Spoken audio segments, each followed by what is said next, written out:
ভার্সিটির ভিতরে যাওয়ার সময় আবিরের পথ আটকে দাঁড়ান। এই এই কোথায় যাচ্ছ? ভার্সিটিতে যাচ্ছি। তুমি কি পাগল নাকি? কেন?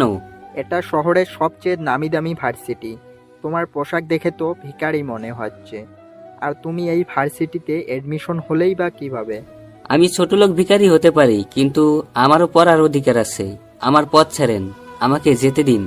না না, তোমাকে আমি কিছুতেই ভার্সিটির ভিতরে যেতে দিতে পারি না। হঠাৎ প্রিন্সিপাল স্যার এসে ধমকে সুরে দারোয়ানকে বলল, ওকে ভিতরে আসতে দাও। কি বলছেন কি স্যার? কেন, তুমি কি কানে শুনতে পাওনি? বলেই চলে গেল।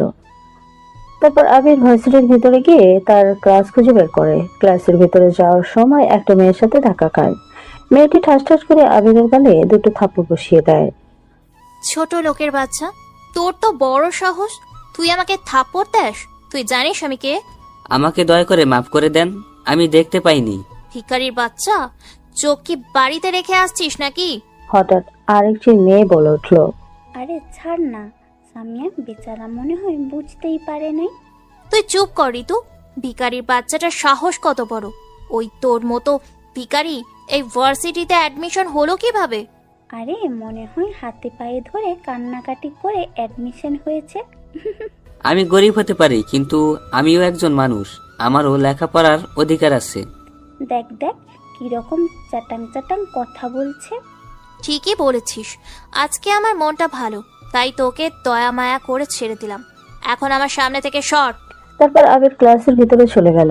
হঠাৎ একটা ছেলে আবিরকে ডাক দিয়ে বলে, ওই এদিকে এসে আমার পাশে বসো। আবির ছেলেটির পাশে গিয়ে বসলো। আমি মারুফ, আর তুমি? আমি আবির। আমরা কি ফ্রেন্ড হতে পারি? আমার মতো ছোট লোক তোমার ফ্রেন্ড হলে তোমার মান সম্মান হানি হবে না? দূর মিয়া, সবচেয়ে বড় কথা হলো যে তুমিও একজন মানুষ, আর তুমিও যাও। তোমার সাথে আর কথাই বলবো না।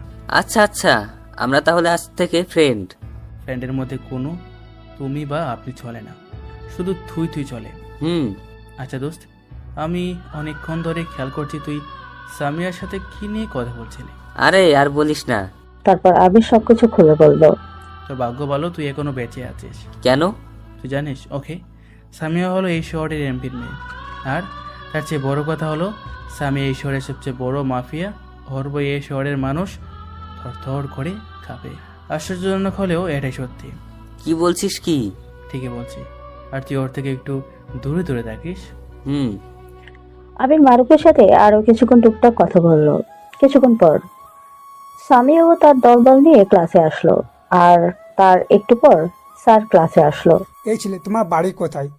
জি স্যার, আমার বাড়ি গ্রামে। তোমার বাবা কি করে? কৃষি কাজ করে। আবিরের কথা শুনে মারুফাতে সবাই জোরে জোরে হাসতে থাকে। স্যার, এইরকম একটা ভিখারির সাথে আমরা ক্লাস কিভাবে করব? সবাই চুপ করো। তারপর স্যার ক্লাস করতে লাগলো। ক্লাস শেষ করে স্যার চলে গেল। ভার্সিটি ছুটির সময় আবির আর মারুফ একসাথে ভার্সিটি থেকে বের হয়ে একটা রাস্তা দিয়ে হাঁটতে লাগলো। এখন তুই কোথায় থাকিস? ওই সামনের একটা বিল্ডিং এ একটা ছোট রুম নিয়ে কষ্ট করে থাকি। ও দোস্ত, আমি যেই বাসায় থাকি সেই বাসার সামনে এসে পড়ছি, তাইলে আমি গেলাম। আচ্ছা আচ্ছা। তারপর আবির বাসার ভিতরে চলে গেল আর মারুফও তার বাসার উদ্দেশ্যে চলে গেল। পরের দিন আবির ভার্সিটির ভিতরে যাওয়ার সময় সামিয়া পেছন থেকে আবিরকে ডাক দেয়। ডাকলেন কেন? ছোট লোকের বাচ্চা, আমার অনুমতি ছাড়া আমার সামনে দিয়ে কোন সাহসে গেলি? জায়গাটা কি আপনার বাবার কেনা নাকি যে আপনার অনুমতি নিয়ে যেতে হবে? তোর এত বড় সাহস কুত্তার বাচ্চা, আমার মুখে মুখে কথা বলিস? মিতু, তাড়াতাড়ি আমার গাড়ি থেকে মোটা শক্ত লাঠিটা নিয়ে আয়। আজ ওর একদিন কি আমার একদিন। তারপর মিতু লাঠি নিয়ে এসে সামিয়াকে দিল। তারপর সামিয়া আবিরের পায়ে লাঠি দিয়ে আঘাত করলো আর আবির মাটিতে থুপড়ে পড়ে ব্যথায় যন্ত্রণায় চিৎকার করতে লাগলো। ভার্সিটির সবাই এদিকে তাকিয়ে আছে। হঠাৎ মারুফ এসে সামিয়াকে অনুরোধ করে বলতে লাগলো, প্লিজ সামিয়া, প্লিজ আপনি ওকে কিছু করিয়েন না। ও বুঝতে পারে নাই, প্লিজ আপনি ওকে এবারের মতো মাফ করে দেন। চুপচাপ দাঁড়িয়ে থাক, আমার সামনে আসিস না, নইলে তোকেও আজ ওর সাথে সাইজ করব। মারুফ ভয় চুপ হয়ে যায়। তারপর সামিয়া যখন দ্বিতীয়বার লাঠি দিয়ে আবিরকে আঘাত করতে যাবে, ঠিক তখনই একটা মেয়ে এসে ঠাস ঠাস করে সামিয়ার গালে থাপ্পড় দিয়ে দেয়। ভার্সিটির সবাই অবাক হয়ে গেল। যার ভয়ে শহরের প্রতিটা মানুষ থরথর করে কাঁপে, তাকে একটা মেয়ে এসে থাপ্পড় লাগিয়ে দিল। দেখ মেঘলা আপু, আমার সামনে থেকে সরে যা। আর কতটা নিচে নামবি তুই? তোর কি মানুষকে মানুষ বলে মনে হয় না? তুই কতটা নিস? এই ভার্সিটিতে আজ অ্যাডমিশন না নিলে জানতাম না কতটা অমানুষ হয়ে গেছিস তুই। তোকে আমার ছোট বোন ভাবতেও ঘৃণা হয়। তারপর মেঘলা আবিরের কাছে গিয়ে আবিরকে ধরে মাঠে থেকে তুললো। আমার সাথে ডাক্তারের কাছে চলো। আবিরের দৃষ্টিতে মেঘলার দিকে তাকিয়ে আছে। এত সুন্দর মেয়ে আগে কখনো দেখেছে বলে মনে হয় না। কি হলো? না কিছু না। আজ তুই আপুর জন্য আমার হাত থেকে বেঁচে গেলি। দ্বিতীয়বার আমার হাতে পড়লে সেই দিন তোর জীবনের শেষ দিন, মনে রাখিস। তারপর সামিয়া চলে গেল। তুমি ওর কথায় কিছু মনে করো না। হুম। এখন তাড়াতাড়ি চলো। আমি গরিব মানুষ, আপনার সাথে যাওয়াটা আমার শোভা পায় না। তুমি গরিব হয়েছো তাই কি হয়েছে? তুমিও তো একজন মানুষ।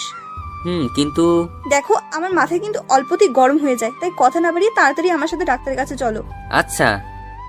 তারপর মেঘলা আবিরকে তার গাড়ি করে ডাক্তার কাছে নিয়ে গেল। চিন্তার কোনো কারণ নেই, পায়ে সামান্য ব্যথা পেয়েছে, কিন্তু মেডিসিন দিচ্ছি, সেগুলো খেলেই ঠিক হয়ে যাবে। সামান্য ব্যথা পাইছি না? আপনি বাড়িটা খাইলে সেখানেই পড়ে কান্না করে দিতেন। আবির মনে মনে কথাটা বলল। হ্যাঁ ইয়াং ম্যান, চিন্তার কোনো কারণ নাই। যে মেডিসিনগুলো দিছি সেগুলো খেলেই একদিনেই ঠিক হয়ে যাবে। হ্যাঁ। এখন চলো। তারপর হাসপাতাল থেকে বের হলাম। তোমার বাসা কোথায়? আমি তোমাকে পৌঁছে দিচ্ছি। এই একটু দূরে, সমস্যা নাই, আমি যেতে পারবো। তুমি পাগল? এই অবস্থায় কি করে বাসায় যাবে? তাড়াতাড়ি গাড়িতে ওঠো, আমি তোমার বাসার সামনে নামিয়ে দিচ্ছি।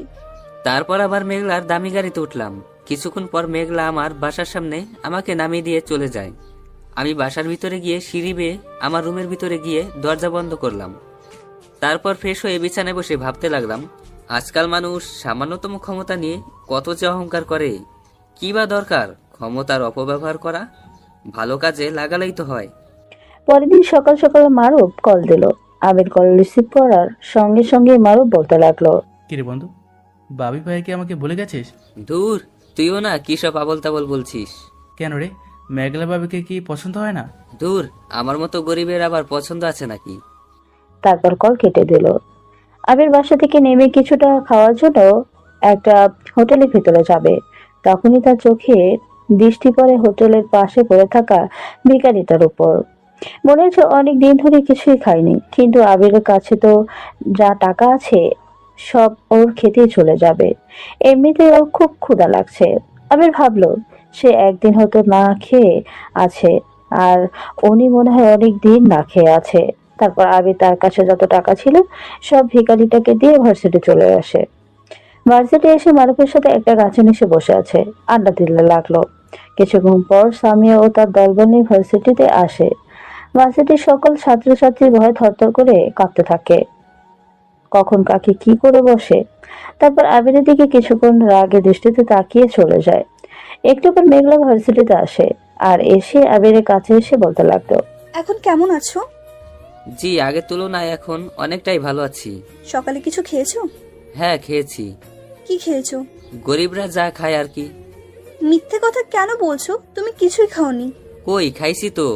দেখো, আমি কিন্তু সবটা দেখেছি, তাই আমার কাছে অযথা মিথ্যে বলে কোনো লাভ নেই। আবির কিছু বললো না।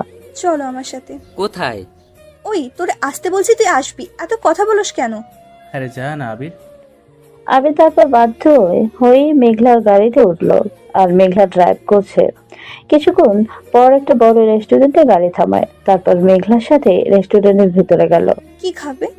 আপনার ইচ্ছা। মেঘলা তারপর অনেকগুলো দামি দামি খাবার অর্ডার দিল। কিছুক্ষণ পর ওটা খাবার দিয়ে গেল। কি হলো, খাচ্ছ না কেন? আবিরের এমনিতেই পেটে প্রচুর খিদে, তাই আর না করতে পারলো না। তারপর খাওয়া শুরু করে দিল, আর মেঘলা আবিরের দিকে এক দৃষ্টিতে তাকিয়ে আছে। আবিরের খাওয়া শেষ হলে মেঘলা বিলটা দিয়ে আবিরকে তার গাড়ি করে ভার্সিটি নিয়ে আসলো। তারপর দুজনেই একসাথে কথা বলতে বলতে ক্লাসে গেল। তাদেরকে একসাথে দেখে সামিয়া রাগে ফুঁসছে। তারপর আবির মারুফের পাশে গিয়ে বসলো, আর মেঘলা তার সিটে গিয়ে বসলো। তোদেরকে হেব্বি মাইছে। কাদের? আরে তোর আর মেঘলা বাবির কথা বলছি।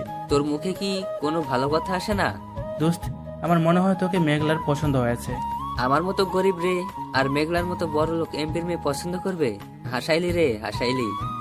আরে প্রেম ভালোবাসা আবার ধনী গরিব আছে নাকি? কিছুক্ষণ পর স্যার ক্লাসে আসলো আর ক্লাস করাতে লাগলো। এভাবে একের পর এক ক্লাস শেষ হয়ে যায়। ভার্সিটি ছুটির সময় মেঘলা আবিরকে পেছন থেকে ডাক দেয়। ওই শোনো, জি বলেন। তোমার নাম্বারটা দাও তো। কেন? কেন মানে? দিতে বলেছে দিবি। 0158168। ঠিক আছে, যাও। একটা কথা বলবো? কি বলো? আপনি সব সময় রাগ দেখিয়ে কথা বলেন কেন? মেঘলা চোখ বড় বড় করে তাকিয়েছে আবিরের দিকে, আস্তে আস্তে এগোতে লাগে। কি হলো? আমার দিকে এইভাবে আসছেন কেন? মারবেন নাকি? তোমার সাথে রাগ দেখিয়ে কথা বলতে আমার ভালো লাগে তাই। তারপর মেঘলা তার গাড়ি নিয়ে চলে যায়। যাক, বাঁচা গেল।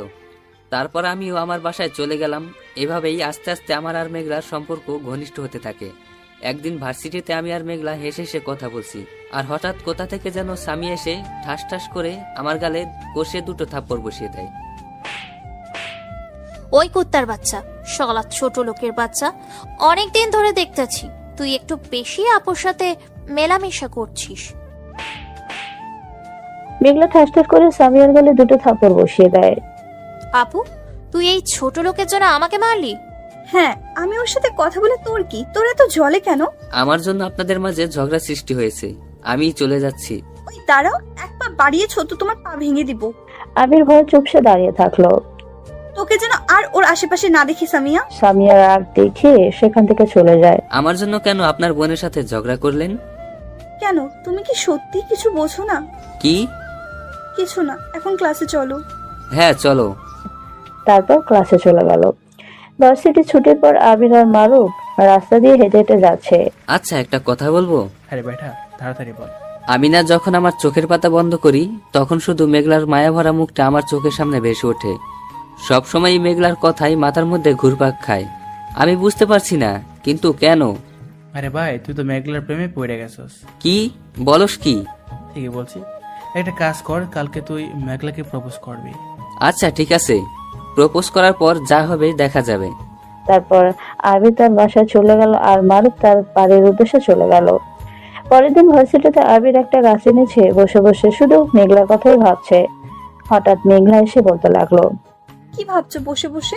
কই কিছু না তো। কিছু তো একটা ভাবছো, বলো কি ভাবছো? একটা কথা বলবো?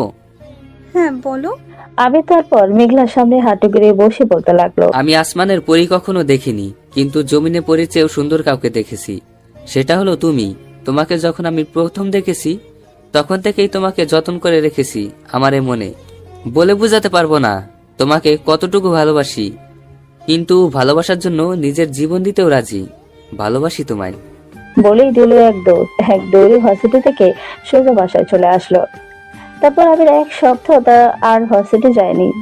এই 1 সপ্তাহে মেঘলা অনেকবার কল দিলে রিসিভ করেনি। আবির আজ 1 সপ্তাহ পর ভার্সিটিতে যাচ্ছে। ভাগ্যে কি আছে কে জানে।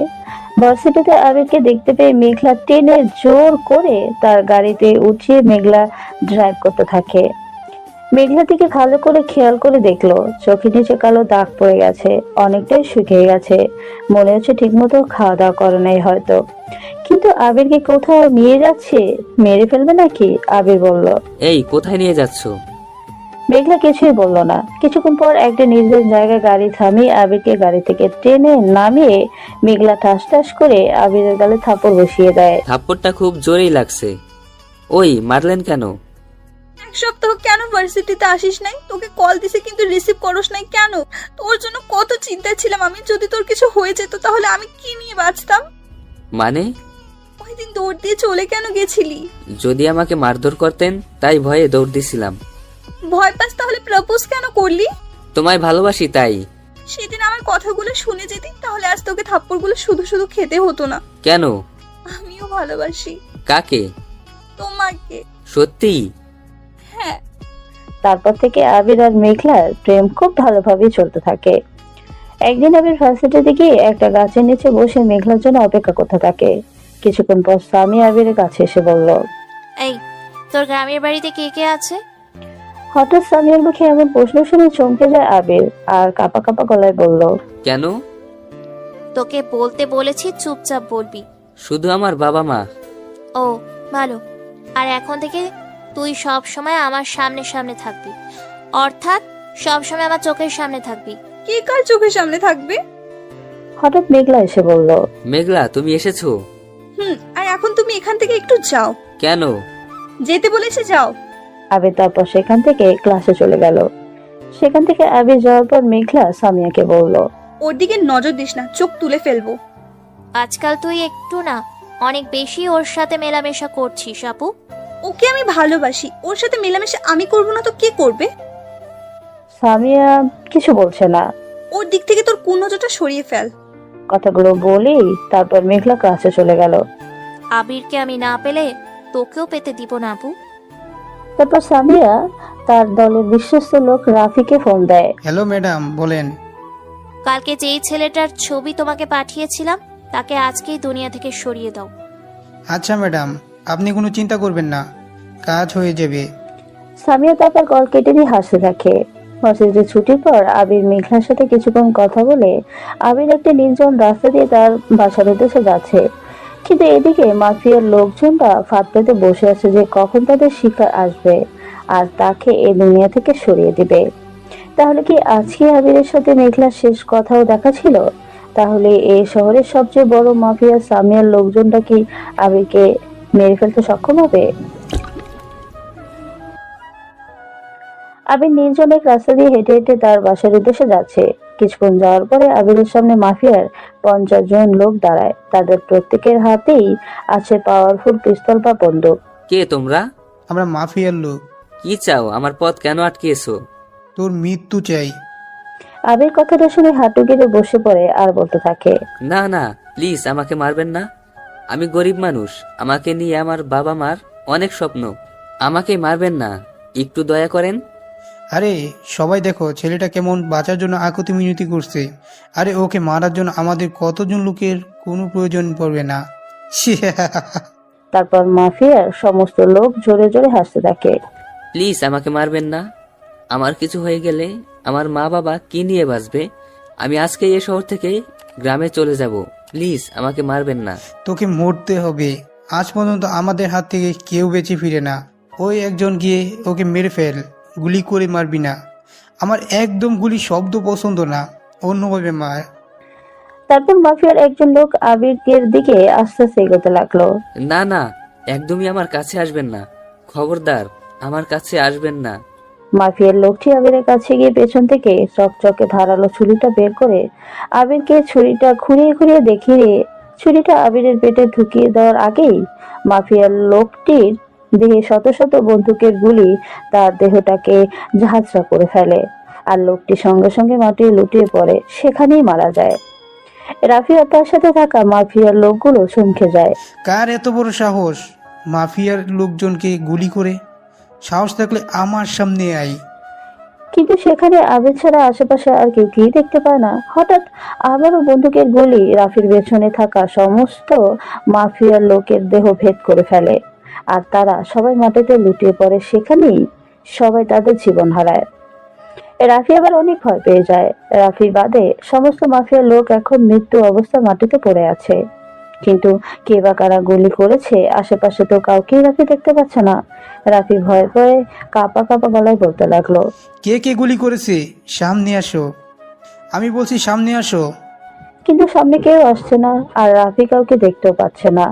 এই ছেলে কে তুমি? সত্যি করে বলো।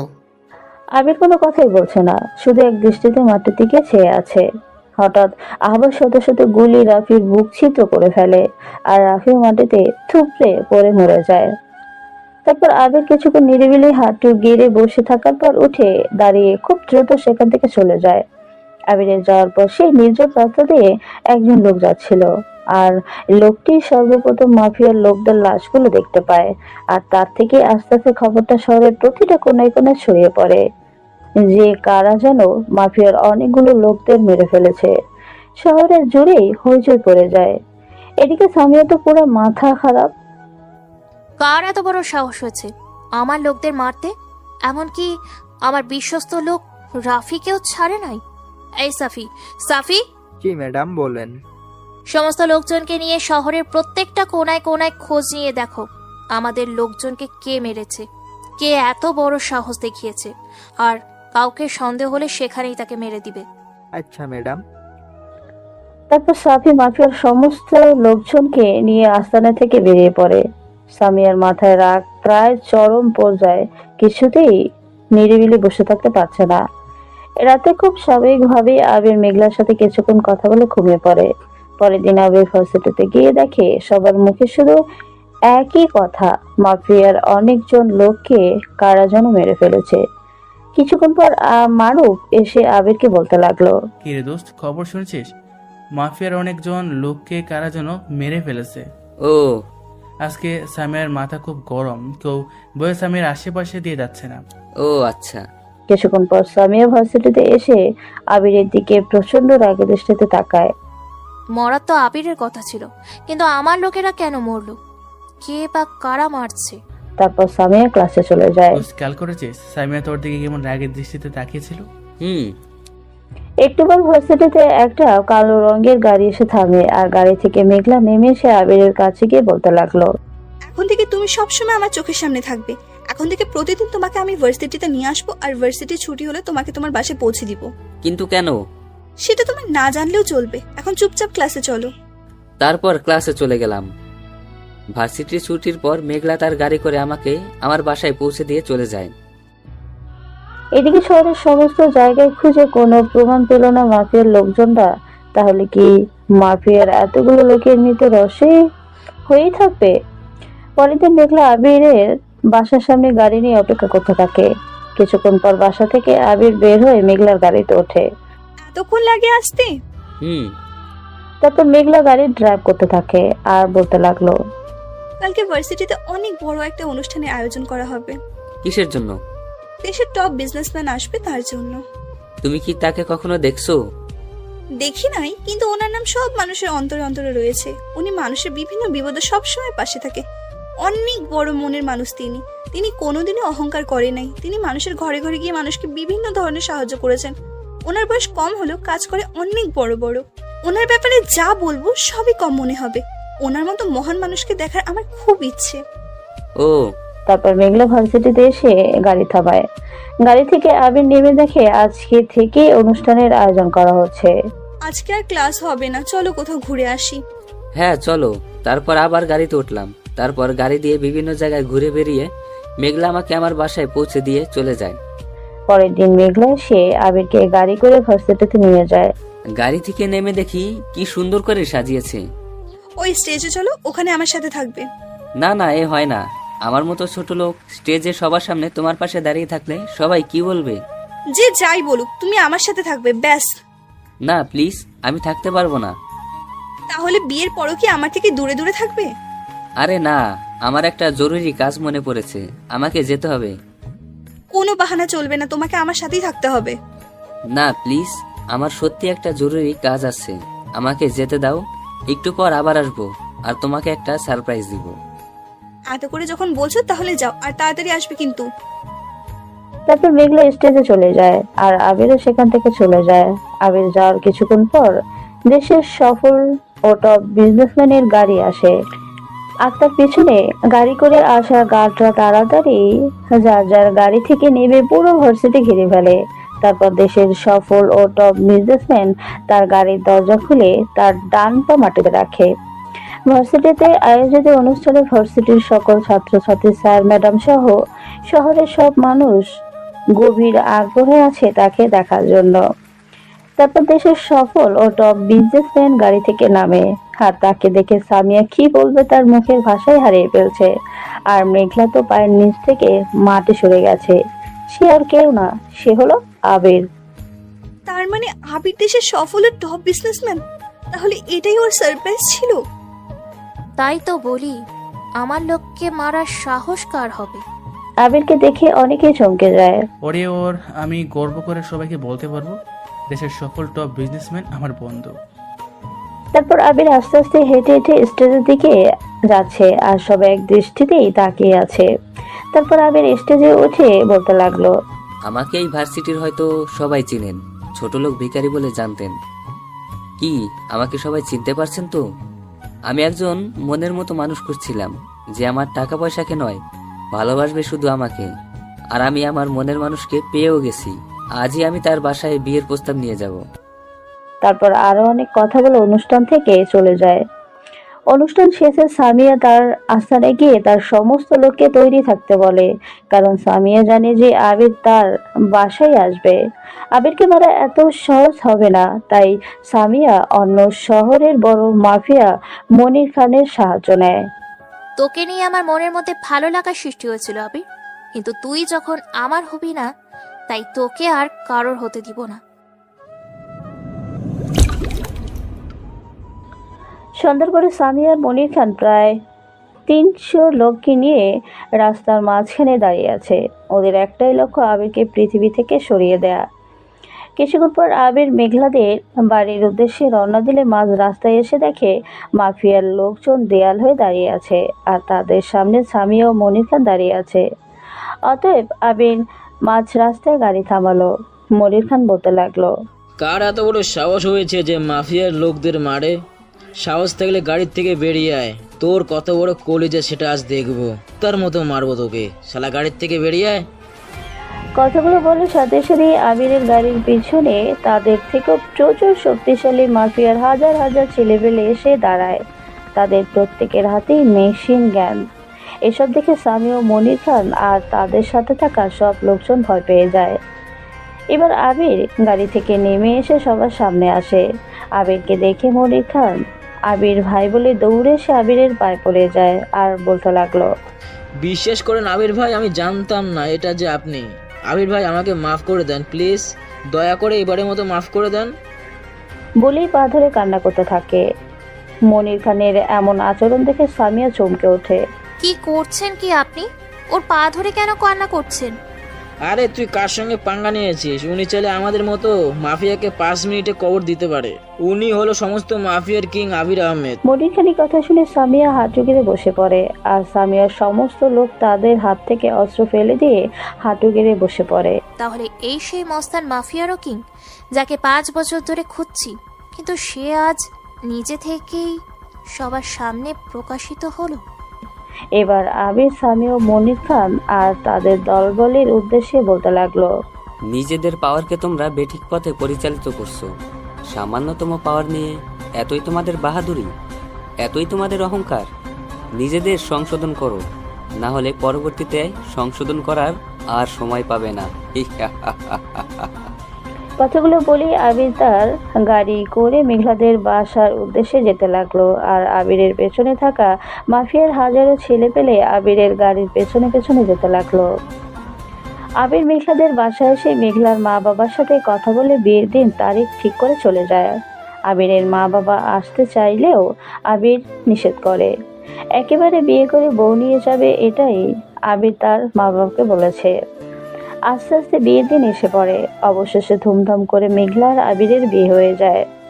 তারপর আবির তার সব থেকে দামি গাড়ি করে মেঘলাকে আবিরের বাসার উদ্দেশ্যে নিয়ে যেতে লাগলো। আবিরের গাড়ির পেছনে অনেকগুলো গাড়িতে আবিরের গার্ডরা আবিরের গাড়ির পেছনে পেছনে যেতে থাকে। মেঘলা, একটা কথা বলার ছিল যেটা তুমি এখনো জানো না। কি এমন কথা গো? আমি সমস্ত মাফিয়াদের কিং। কি? হ্যাঁ, কিন্তু তুমি কখনো আমাকে ভুল বুঝে চলে যাবে না তো, বলো? তোমাকে কি ভালোবেসেছে ছেড়ে যাওয়ার জন্য নাকি? তারপর আবিরের গাড়ি তার শহরের ভিতরে ঢুকে, আর আশেপাশে সব মানুষ আবিরের গাড়ির উপরে ফুল ছিটিয়ে দিতে থাকে। মেঘলা গাড়ির জানালা দিয়ে বাহিরে তাকিয়ে মুগ্ধ হয়ে যায়। কি সুন্দর শহরটা। একটু পর একটা বিরাট বাড়ির সামনে গাড়ি থামে। তারপর গাড়ি থেকে আবির আর মেঘলা নামে। আবিরকে দেখতে পেয়ে আবিরের আম্মু আবিরকে জড়িয়ে ধরে বলতে লাগলো, বাবা, তুই ঠিক আছিস তো? আম্মু, আমি একদম ঠিক আছি। তারপর মেঘলাকে দেখিয়ে বললাম, আম্মু, এ হলো মেঘলা, আমার বউ। আসো বৌমা, ভেতরে আসো। যাও মেঘলা, আম্মুর সাথে ভিতরে যাও। তারপর মেঘলা আম্মুর সাথে বাসার ভিতরে চলে গেল, আর আমি আব্বুকে বলতে লাগলাম, আব্বা। নবাবজাদা।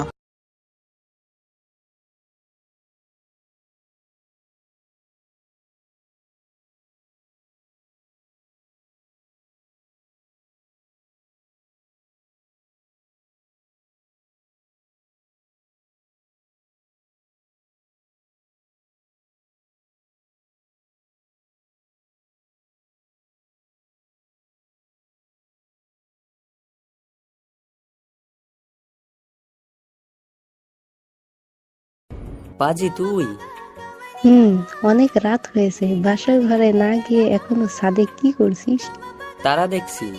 কই তারা? আকাশের দিকে তাকিয়ে দেখ।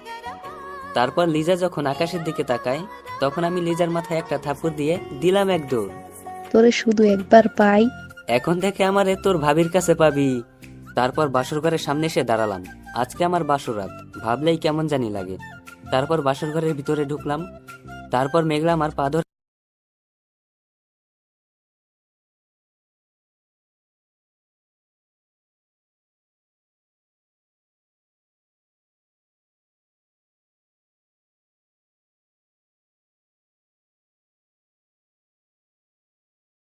লাগিয়ে দিলাম।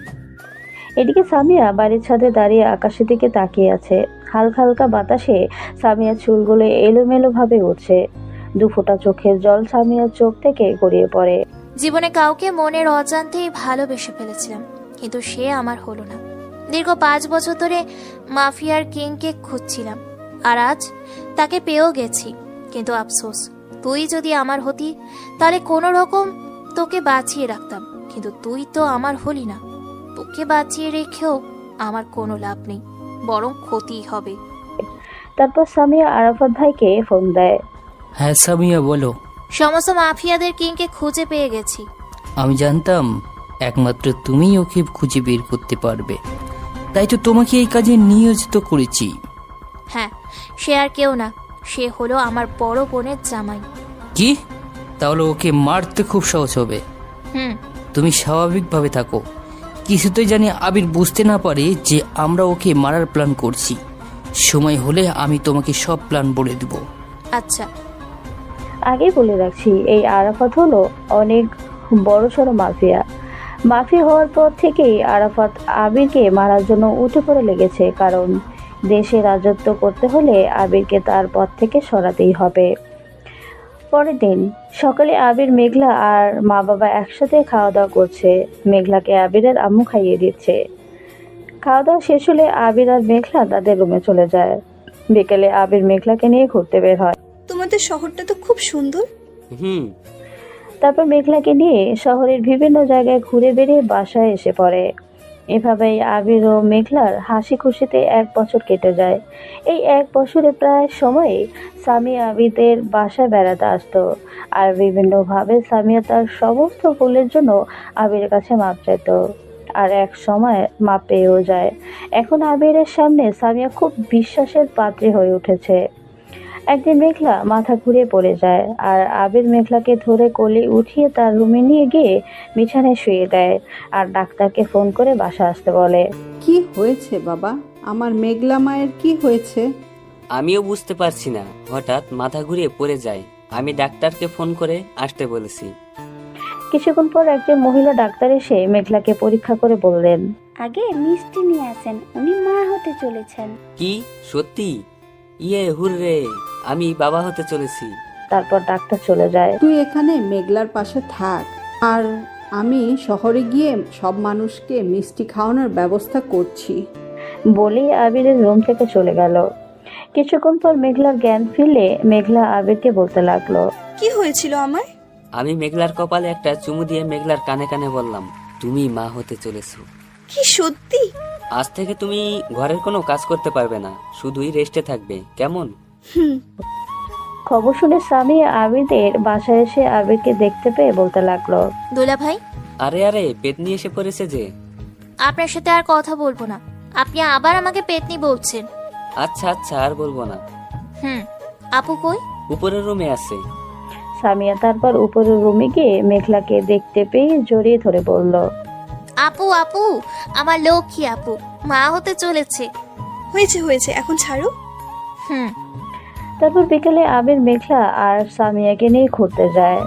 ঘুরে বেড়ানোর পরে আবার বাসায় এসে পড়ে। এভাবে আস্তে আস্তে মেঘলার বাচ্চা হওয়ার দিন এসে পড়ে।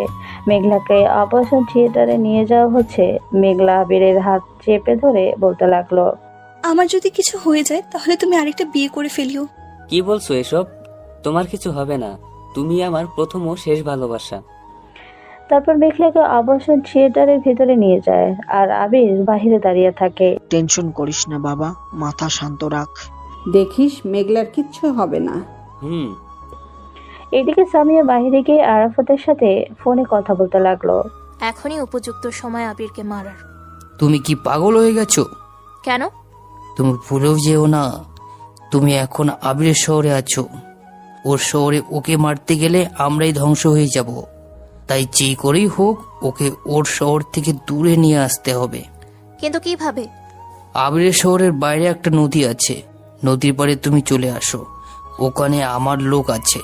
ওখানে এসে তুমি আবিরকে ফোন করে বলবে আমাকে কেউ ধরে নিয়ে এসেছে, বাঁচাও, ওরা আমাকে মেরে ফেলবে। এটা বলেই খেলা শুরু। ঠিক আছে। বলেই ফোনটা কেটে দেয়। তারপর সামিয়া আরাফাতের বলা সেই জায়গায় চলে গিয়ে আবিরকে ফোন দেয়। আবির ফোন রিসিভ করার সঙ্গে সঙ্গেই বলতে লাগলো, তুমি কোথায় চলে গেছো সামিয়া? দুলা ভাই, বাঁচান আমাকে। কি কি হয়েছে তোমার? কোথায় তুমি? আমাকে বাঁচান।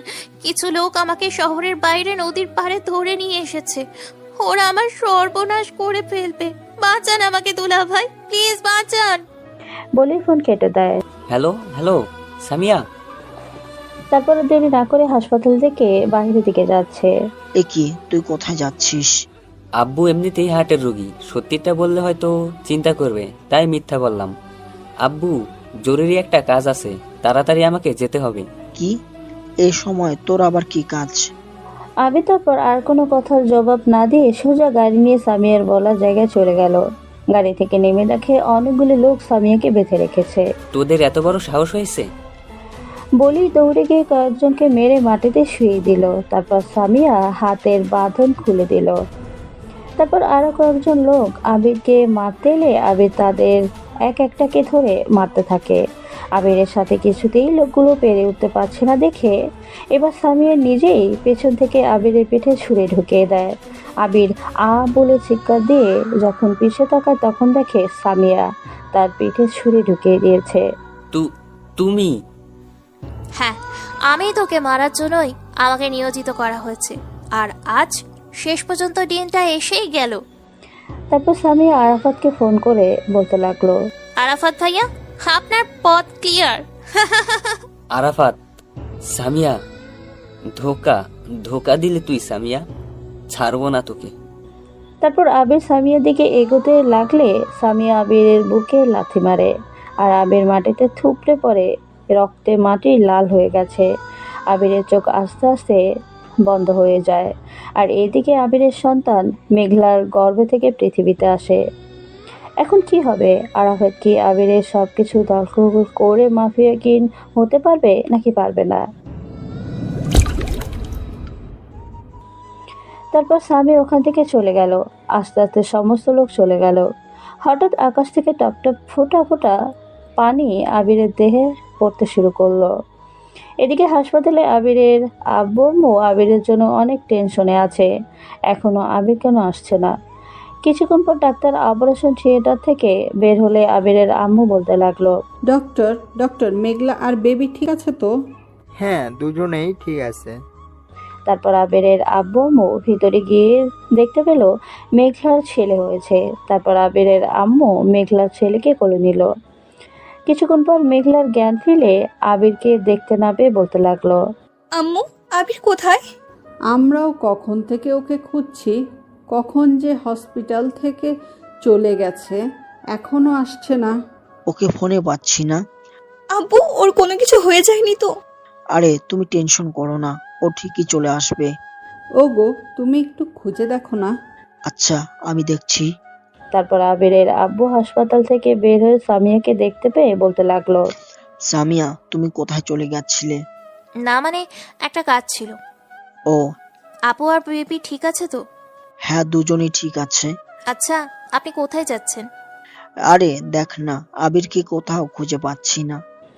সামিয়া বিড়বিড় করে বলল, ওকে আর পৃথিবীতে খুঁজে পাবেন না। কিছু বললে নাকি? না কিছু বলি নাই। তাহলে আমি যাই। তারপর সামিয়া হাসপাতালের ভেতরে গিয়ে যেই রুমে মেঘলাকে শিফট করা হয়েছে সেই রুমে গিয়ে মেঘলার বেবিকে কোলে নেয়। বেচারা আবির নিজের সন্তানের মুখটাও দেখতে পারলো না। মেঘলাকে বাসায় নিয়ে আসা হয়েছে। 2 দিন হয়ে গেল। এই 2 দিনে মেঘলার মা বাবা এসে মেঘলাকে দেখেও চলে গেছে, কিন্তু স্বামী এখনো যায়নি। 2 দিন হয়ে গেল, এখনো আবিরকে কোথাও পাওয়া যায়নি। মেঘলা তো কান্নাকাটি শুরু করে দিয়েছে। আবিরের আম্মু নানাভাবে মেঘলাকে সান্ত্বনা দিচ্ছে।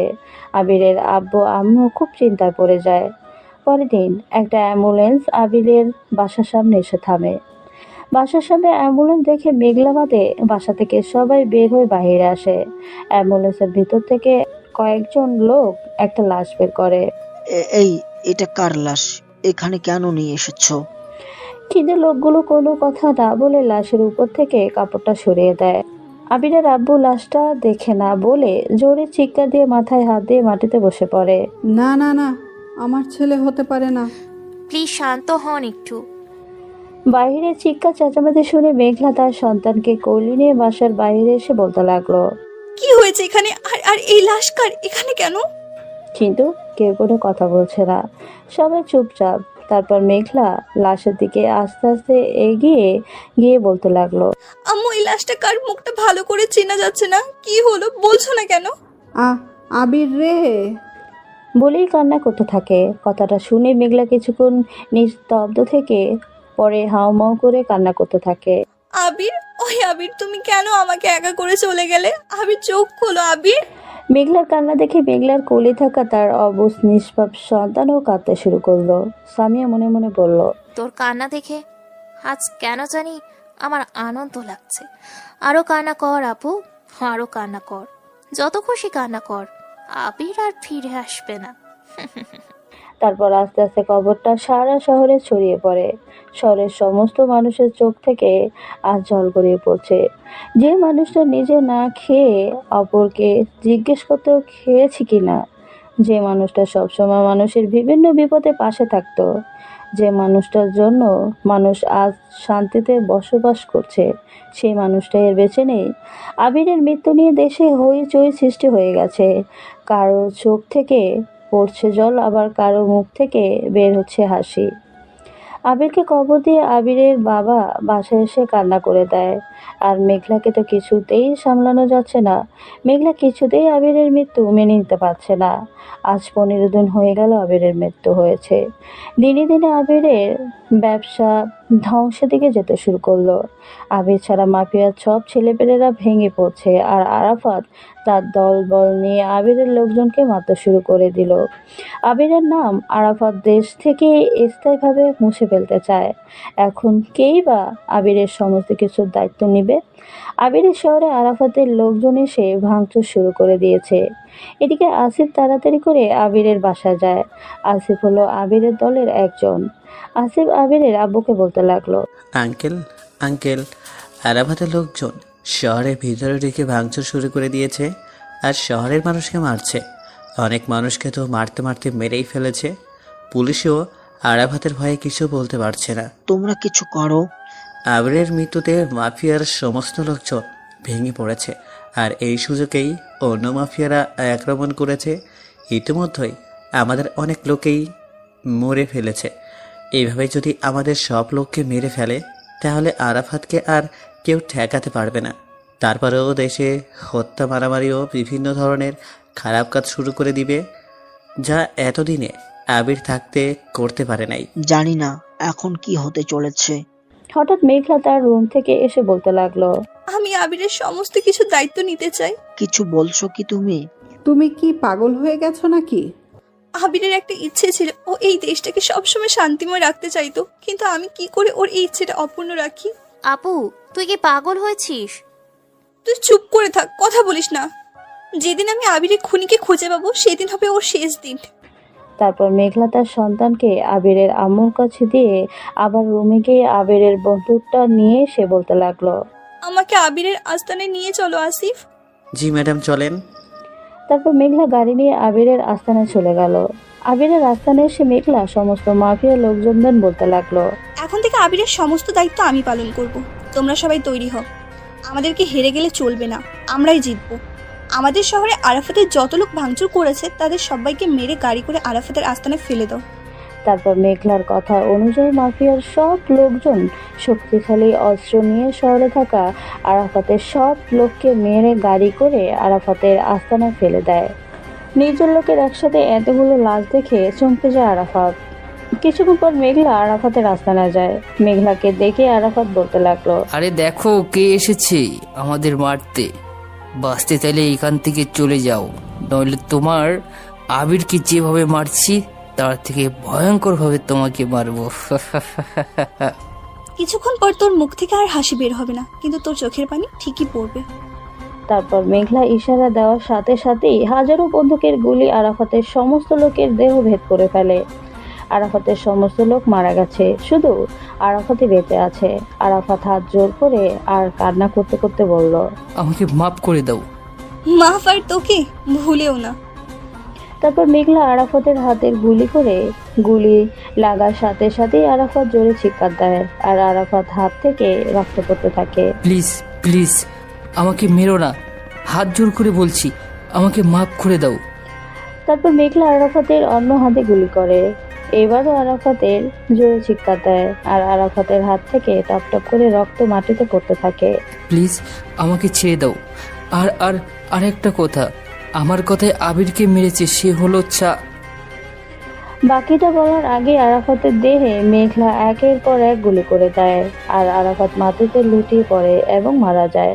এই আস্তানায় আগুন লাগিয়ে দাও বলেই বাসার উদ্দেশ্যে চলে গেল। তারপর মাফিয়ার সব লোকজন আরাফাতের আস্তানায় আগুন ধরিয়ে দিয়ে চলে যায়। আগুনে আস্তানা সহ আরাফাত ও তার লোকজনের মৃত্যু লাশগুলো পুড়ে ছাই হয়ে যায়। মেঘলা বাসায় আসলে আবিরের আব্বু বলতে লাগলো, তুমি ঠিক আছো তো মেঘলা মা? হ্যাঁ আব্বু, আমি ঠিক আছি। আর আরাফাত আর ওর দলবলকে পৃথিবী থেকে সরিয়ে দিয়েছি। সামিয়া মনে মনে ভাবছে, আরাফাত আবার আমার ব্যাপারে কিছু বলে দেয় নাই তো? এই ধরো তোমার ছেলেকে, আমার কোলে একদম থাকতে চায় না, শুধুই কান্না করে। তারপর মেঘলা তার ছেলেকে কোলে নিয়ে বলতে লাগলো, ও লেলে, খালি কান্না করো কেন? এই তো আম্মু আছে তো।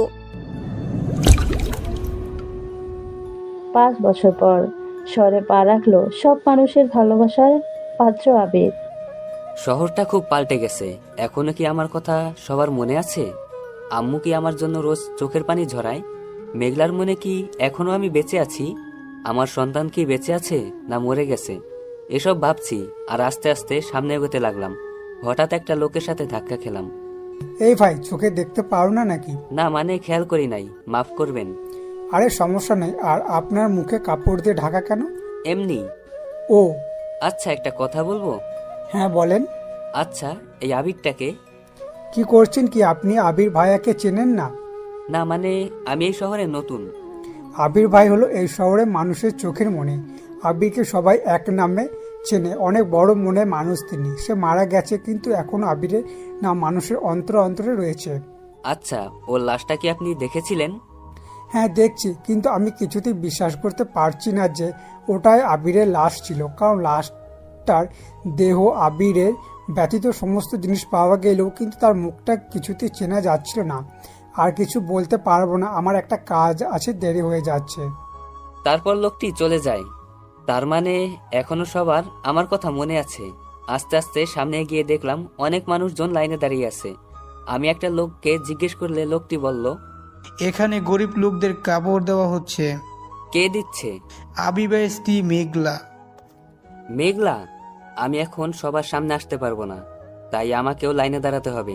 লাইনে দাঁড়ানোর আমার প্রধান কারণ হচ্ছে অনেক বছর পর মেঘলার মায়া ভরা মুখটা অনেক কাছ থেকে দেখা। আমার মুখটা কাপড় দিয়ে আরো ভালো করে ঢেকে লাইনে দাঁড়িয়ে পড়লাম। তারপর আমার সিরিয়াল যখন এলো, আমি আস্তে আস্তে হেঁটে হেঁটে মেঘলার সামনে গিয়ে মেঘলার দিকে তাকিয়ে রইলাম। কতদিন পর মেঘলার মায়া ভরা মুখটা দেখছি, আগের চেয়ে অনেকটা শুকিয়ে গেছে। হঠাৎ আমার চোখের দৃষ্টি পড়লো মেঘলার পিছনে থাকা মেয়েটি সামিয়ার উপর। প্রচন্ড রাগী চোখে সামিয়ার দিকে তাকিয়ে রইলাম। কি হলো, আপনি কাপড় নিচ্ছেন না কেন? তার কোনো দরকার নাই, যে কারণে লাইনে দাঁড়িয়েছিলাম তা হয়ে গেছে বলেই আমি সেখান থেকে চলে গেলাম। কে এই লোকটি কাপড় না নিয়ে চলে গেল? আরে ছাড় না, কোনো পাগল। গরিবের কাপড় দেওয়ার পর মেঘলা আর সামিয়া সেখান থেকে বাসা আসলে মেঘলা 4 বছরের ছেলে জিসান দৌড়ে এসে মেঘলার কোলে উঠে বলতে লাগলো, আম্মু আম্মু, আমাদের বাসায় একটা নতুন কাজের লোক আসছে। আর কাজের লোকটা না খুব ভালো। তাই নাকি? আম্মু, তুমি ওপরে রুমে গিয়ে খেলা করো, যাও। তারপর জিসান উপরের রুমে চলে গেল। আম্মু, আম্মু, কি হয়েছে মেঘলামা? বাড়িতে বলে নতুন কাজের লোক রাখছো? হ্যাঁ, ছেলেটা খুব ভালো। চিনা নাই, জানা নেই, আর অমনি একটা কাজের ছেলে বাড়িতে রেখে দিলে। আচ্ছা, ছেলেটি কই? ওকে ডাকো। ছেলেটি রান্নাঘরে রান্না করছে। তারপর আম্মু ছেলেটিকে ডাক দেওয়ার সঙ্গে সঙ্গে ছেলেটি রান্নাঘর থেকে আসে। মেঘলা কাজের ছেলেটিকে দেখে বলতে লাগলো, তোমাকে কেমন জানি চেনা চেনা লাগছে। এত কষ্ট করে নকলদারি মোষ লাগিয়ে ছদ্মবেশ নিলাম, তাও বলে চেনা চেনা লাগছে। আচ্ছা যাই হোক, যাও তুমি গিয়ে রান্না করো। তারপর মেঘলা তার রুমে চলে গেল। দুপুরে সবাই ডাইনিং টেবিলে বসে খাবার খাচ্ছে, আর আবির ডাইনিং টেবিলের একটু পাশেই দাঁড়িয়ে আছে। আবিরের আম্মু খাবার মুখে নিতেই কান্না করে দেয়। আপনি কান্না করছেন কেন? তোমার মতো আমার ছেলেও আমাকে মাঝে মাঝে রান্না করে খাওয়াতো। যত সব ঢং। আরে তোমার ছেলের রান্নাই এটা। সবার খাওয়া দাওয়া হলে যে যার রুমে চলে গেল, আর আবির সবার শেষে খেতে বসলো আর মনে মনে বলতে লাগলো, শেষ পর্যন্ত নিজের বাসায় ছদ্মবেশে কাজের লোক সেজে আসতে হলো। হঠাৎ একটা বাচ্চা ছেলে এসে আমাকে বলতে লাগলো, আঙ্কেল আপনি এখনো খাচ্ছেন? কিন্তু তুমি কে?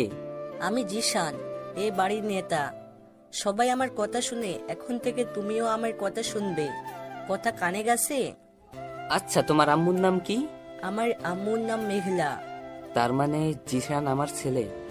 আবির বাচ্চা ছেলেটার কথা শুনে কাঁদতে শুরু করলো। তারপর ডকডক করে এক গ্লাস পানি খেয়ে নিল। আবির খাওয়া ছেড়ে টেবিল থেকে উঠে জিসানকে জড়িয়ে ধরলো, আর তার চোখ থেকে ফোঁটা ফোঁটা পানি পড়তে লাগলো। রাতে আবির রান্না করা খাবারগুলো রান্নাঘর থেকে নিয়ে আসার জন্য রান্নাঘরে গিয়ে দেখে সামিয়া খাবারগুলোর মধ্যে কি যেন মেশানোর চেষ্টা করছে। আবির চিৎকার করে বলল, এই খাবারের সাথে কি মিশানোর চেষ্টা করছেন? কই কিছু না তো। তাহলে আপনি রান্নাঘরে কি করছেন? দেখছিলাম আর কি খাবারগুলো কেমন হয়েছে। দেখতে আসছেন না খাবারগুলোর মধ্যে কিছু মিশাতে আসছেন? মানে কি বলতে চাইছো তুমি? বলতে চাচ্ছি আপনি খাবারগুলোর মধ্যে কিছু মিশাতে যাচ্ছিলেন, কিন্তু আমি এসে পড়েছি বলে আপনি কিছু মিশাতে পারেন নাই, তাই তো? তোর এত বড় সাহস, আমাকে অপবাদ দিচ্ছিস? বলেই ঠাস ঠাস করে থাপ্পড় বসিয়ে দেয়, তারপর চলে যায়। কন্ট্রোল কন্ট্রোল, পরে শুধু আসলে সবকিছুর জবাব দিয়ে দিব। তারপর খাবারগুলো ডাইনিং টেবিলে সুন্দর করে সাজিয়ে দেয়। তারপর সবাই খাওয়া দাওয়া শেষ করে যার যার রুমে সে চলে গেল।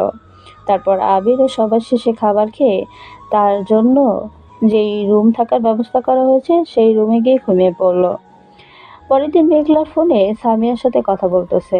কি রে, তুই কোথায়? আর জিসানকেও কোথাও খুঁজে পাচ্ছি না। জিসানকে আর খুঁজে পাবিও না, কারণ জিসান আমার কাছে। আরে আগে বলবি না? জিসানকে কোথাও না পেয়ে আমি কত ভয় পেয়ে গিয়েছিলাম। আগে পুরো কথাটা তো শোন। তোর ছেলে এখন আমাদের শহরে। যদি তোর ছেলেকে বাঁচাতে চাস তাহলে আমার আস্তানায় চলে আয়। আর তোর সাথে যদি কোনো মাফিয়ার লোকজন নিয়ে এসেছিস তাহলে তোর ছেলেকে সারা জীবনের মতো ভুলে যা। কি? না না সামি, আমার ছেলের কোনো ক্ষতি করিস না। আমি এক্ষুনি তোর আস্তানায় আসছি। আড়াল থেকে আবির সব কথাগুলো শুনে ফেলে। তারপর মেঘলা ফোন কেটে দিয়ে তাড়াতাড়ি করে গাড়ি নিয়ে সামিয়ার আস্তানার উদ্দেশ্যে চলে যায়। কথাবার্তা শুনে যা বুঝলাম তার মানে আমার ছেলের বড় কোনো বিপদ আছে। আমাকে তাড়াতাড়ি করে সামিয়ার আস্তানে যেতে হবে, আর তার আগে আমাকে আমার আস্তানে যেতে হবে। যেই ভাবা সেই কাজ। তাড়াতাড়ি করে আমার আস্তানায় গিয়ে আমার নকল দাড়ি মোজগুলো খুলে আস্তানার ভিতরে চলে গেলাম। আবিরকে দেখে সব লোকজন কি বলবে কিছুই বুঝতে পারছে না। সবাই আবির ভাই বলে চিৎকার করে। আবির ভাই, আপনি বেঁচে আছেন? হ্যাঁ, আমি বেঁচে আছি। এখন এত কিছু বলার সময় নেই। তোমরা যার যার অস্ত্র নিয়ে তৈরি হও। আমার ছেলে বিপদের মধ্যে আছে। আমার ছেলেকে উদ্ধার করতে যেতে হবে। তাই সবাই আমার সাথে সামিয়ার আস্তানায় চলো। তারপর আবির মাফিয়ার সমস্ত লোককে নিয়ে সামিয়ার আস্তানার উদ্দেশ্যে চলে যায়। মেঘলা সামিয়ার আস্তানায় পৌঁছে তাড়াতাড়ি আস্তানার ভেতরে চলে যায়। আমি জানতাম আপু, তুই তোর ছেলেকে বাঁচাতে ঠিকই আসবি। এসবের মানে কি? এই নে, এই কাগজে সই কর। এটা কিসের কাগজ? এটা সম্পত্তির কাগজ। আবিরের আব্বু আম্মু তোর নামে সমস্ত সম্পত্তি লিখে দিয়েছে, সেটা আমি জানি। তাই তুই এই কাগজে সই করলে সমস্ত সম্পত্তি আমার নামে লিখে দিবি। না, আমি সাইন করব না। আহা, আমার আপুটা সই করবে না। সবাই শুনছো? আমার আপু সই করবে না। তুই সই করবি, অবশ্যই করবি। তোর পিছনে তো তাকিয়ে দেখ। তারপর মেঘলা পেছনে তাকিয়ে দেখে জিসানের গলায় সামিয়ার একজন লোক ছুরি ধরেছে। আম্মু, আম্মু, আমাকে বাঁচাও, এই পচা লোকটা আমাকে মেরে ফেলবে। ভয় পেও না জিসান, আমি আছি তো। সামিয়া প্লিজ তুই আমার ছেলেকে ছেড়ে দে। তাহলে কাগজে সই কর। কাজটা কিন্তু তুই ঠিক করছিস না। কোনটা ঠিক করছি আর কোনটা ভুল করছি সেটা তোকে বলতে হবে না। সই কর তাড়াতাড়ি, না হলে আবিরকে যেভাবে মারছি সেভাবে তোর ছেলেকেও মেরে দিব। তার মানে তুই? হ্যাঁ, আমি আবিরকে নিজ হাতে হত্যা করেছি। তুই এটা করতে পারলি? তাড়াতাড়ি সই কর, না হলে তোর ছেলেকে মেরে ফেলতেও আমার হাত কাঁপবে না। তারপর যখন মেঘলা কাগজে সই করবে তার আগেই আবির আস্তানার ভেতরে ঢুকে সামিয়ার দুজন লোককে মেরে মাটিতে শুইয়ে দেয়। কে রে তুই? আমার লোককে মেরেছিস? তোর মুখ থেকে কাপড়টা সরা। তারপর আবির তার মুখ থেকে কাপড়টা সরিয়ে ফেলে। আবিরকে দেখে মেঘলা এক দৃষ্টিতেই আবিরের দিকে তাকিয়ে থাকে, আর সামিয়া তো ভয় গলা শুকিয়ে গেছে। আবির, তুমি বেঁচে আছো? হ্যাঁ, আমি বেঁচে আছি। সেদিন তুই আমার দেহে ছুরি ঢুকিয়ে দেওয়ার পর ভালো করে পরীক্ষা করে দেখিস নাই যে আমি বেঁচে আছি না মারা গেছি। তা না করে তুই চলে গিয়েছিলি সামিয়া। এটাই ছিল তোর সবচেয়ে বড় ভুল। তুই চলে যাওয়ার পর সব লোকজনও চলে যায়। তার কিছুক্ষণ পর একজন ভদ্রলোক আমাকে হাসপাতালে নিয়ে যায়। আমি পুরোপূর্ণ সুস্থ হতে প্রায় 2 মাস লেগে যায়। আমি সুস্থ হওয়ার পর ভদ্রলোকটি তার গাড়ি করে আমাকে আমার বাসার উদ্দেশ্যে নিয়ে আসার সময় অ্যাক্সিডেন্ট হয়। অ্যাক্সিডেন্টে ভদ্রলোকটি শুধু মাথা ফেটে গিয়েছিল, আর আমার মাথায় খুব বেশি আঘাত লাগে, যার ফলে আমি স্মৃতিশক্তি হারিয়ে ফেলেছিলাম। কিছুই মনে করতে পারছিলাম না।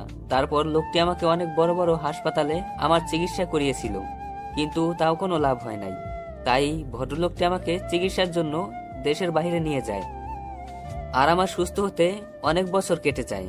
আমি তো বেঁচে আছি, কিন্তু তুই এবার বাঁচবি না। তারপর সেই লোকটি জিসানের গলায় ছুরি ধরে দাঁড়িয়ে আছে। আবির সেই লোকটির মাথায় গুলি করে এবং লোকটি মাটিতে থুপড়ে পড়ে মারা যায়, আর জিসান দৌড়ে মেঘলার কাছে চলে যায়। কিছুক্ষণ পর আবিরের সমস্ত লোক আস্তানার ভিতরে এসে সামিয়ার সব লোককে মেরে ফেলে। তারপর আবির আস্তে আস্তে সামিয়ার কাছে গিয়ে ঠাস ঠাস করে সামিয়ার গালে থাপড় বসিয়ে দেয়। থাপড় খেয়ে সামিয়া মাটিতে ছিটকে পড়ে যায়, আর সামিয়ার ঠোঁট থেকে রক্ত পড়তে থাকে।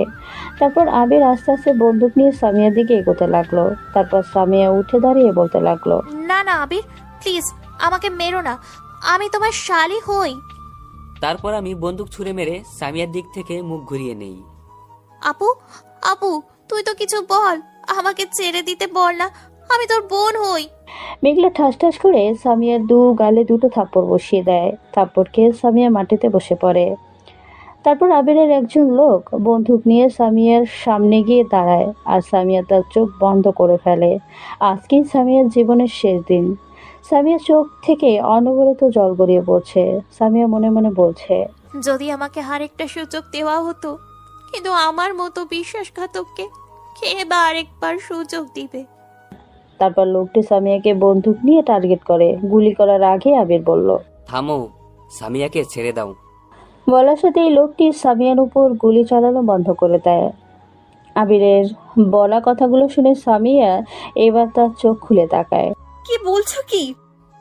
ভুল মানুষ করেই, আবার ভুল থেকেই মানুষ শিক্ষা গ্রহণ করে সামনের দিকে এগিয়ে যায়। তারপর আবির সামিয়ার সামনে গিয়ে বলল, কেন কেন করছো এসব? এসব করে কি বা পেলে? তোমার জীবন সম্পর্কে একবার ভাবো, ভালো হয়ে যাও, নিজের জীবনটাকে সুন্দর করে গুছিয়ে নাও। আমি তোমার মতো মানুষ দেখিনি, এত কিছু করার পরও আমাকে মাফ করে দিলে। তোমার মতো মানুষ পাওয়া খুবই ভাগ্যের ব্যাপার। আপু খুবই ভাগ্যবান যে তোমার মতো একজন মানুষকে জীবন সঙ্গী হিসেবে পেয়েছে। জিসান, ওই যে আবির তোমার বাবা, যাও। তারপর জিসান দৌড়ে গিয়ে আবিরকে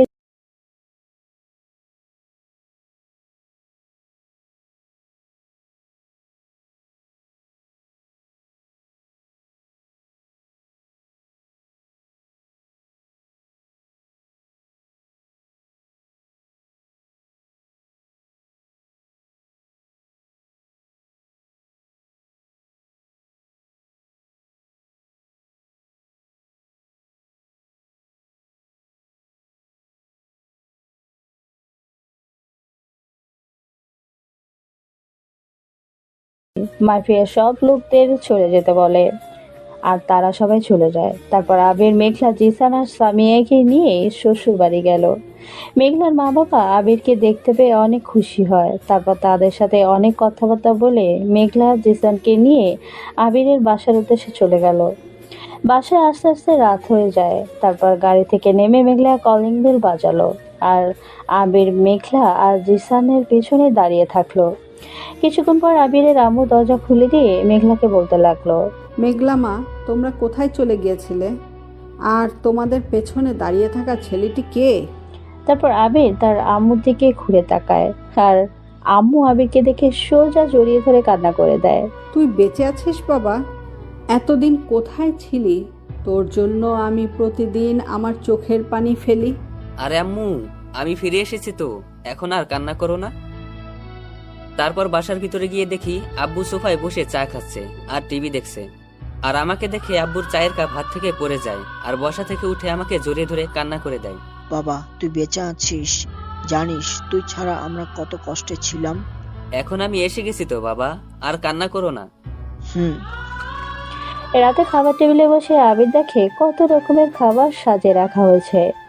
আম্মু, কষ্ট করে এত রান্না করার কি দরকার ছিল? আরে আমি রান্না করি নাই তো, সব খাবার মেঘলা রান্না করেছে। কি আগে বলবা না? দাও দাও, তাড়াতাড়ি খাবারগুলো বেড়ে দাও, কতদিন পর বউয়ের হাতের রান্না খাবো। আচ্ছা দিচ্ছি। তারপর আম্মু খাবার বেড়ে দিল আর আমি খেতে শুরু করে দিলাম। কিছুক্ষণ পর আব্বুর সাথে জিসানও এসে খেতে শুরু করে দিল। একটু পর আম্মু আর মেঘলাও খেতে বসে পড়লো। জানো মেঘলা, কাজের জন্য যে ছেলেটাকে রেখেছিলাম, ওই ছেলেটাকে আর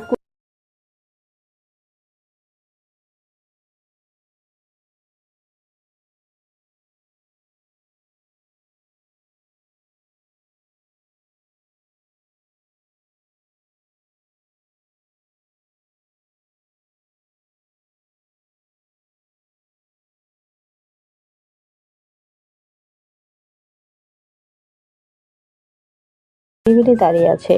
নীরবতা ভেঙে মেঘলা বলতে লাগলো, তাহলে লাশটা কার ছিল যাকে সবাই তুমি ভেবেছিল? ওটা মর্গের লাশ ছিল। ভদ্রলোকটি আমাকে দেখেই চিনে ফেলেছিল যে আমি কে। আমার কোনো বিপদ হতে পারে ভেবে আমার নিরাপত্তার জন্য ভদ্রলোকটি আমার ব্যবহৃত কিছু জিনিস লাশটিকে পরিয়ে যেই জায়গা থেকে আমাকে হাসপাতালে নিয়ে আসছিল সেই জায়গায় লাশটাকে রেখে দিয়ে আসে। ও। তারপর মেঘলা আমার দিকে কিছুক্ষণ তাকিয়ে আমাকে জড়িয়ে ধরে। তারপর আমি মেঘলার গালে কপালে চুমু দিয়ে মেঘলাকে আমার বুকের সাথে শক্ত করে জড়িয়ে ধরি। পরের দিন সকালে আবির ঘুমাচ্ছিল।